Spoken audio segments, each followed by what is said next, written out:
So, my dad's been in a Terry Pratchett mood as of late.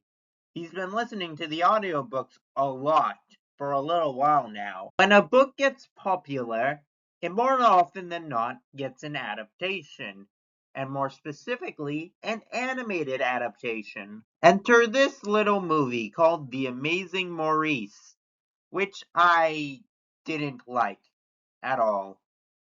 Look, this isn't the worst in the world, but it's just so by the numbers and bland.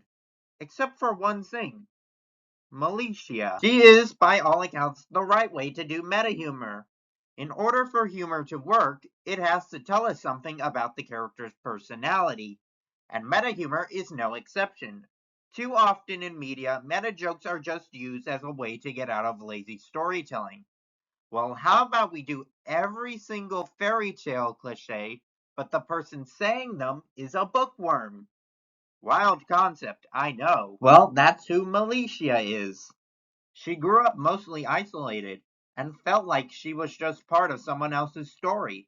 So she keeps pointing out the cliches to step out of the shadows and have her own story. Really interesting idea with tons of potential. So what are they going to do with it? What character arc does she go through? How will this movie tell such an expansive list of possibilities? Well, I think the title of this video sums it up best. They do jack shit with her. She is nothing more than a comic relief / love interest for our lead. So boring, I forgot his name. Her references to classic stories are just that, references to classic stories. Why not have a scene where she's waiting for something to appear and it never shows up, and she has to come to grips with the fact that not everything in her fantasies will come true? Or have a scene about her thinking the world is full of whimsy only to be shown the cruel reality of life and how brutal it can be. Or expanding beyond that, there's a scene where a bunch of rats are put in a cage to be killed by a dog.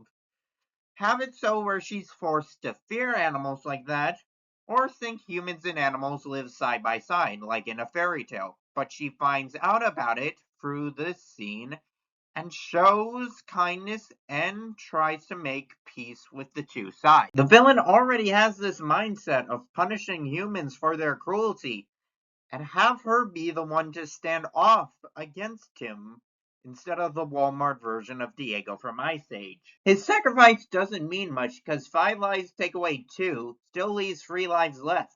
But with her, there'd actually be some stakes.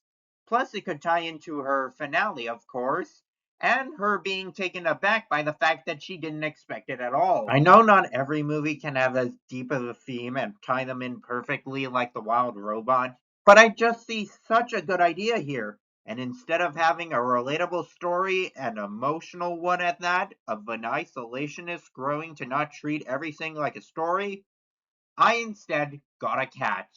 A very bad cat.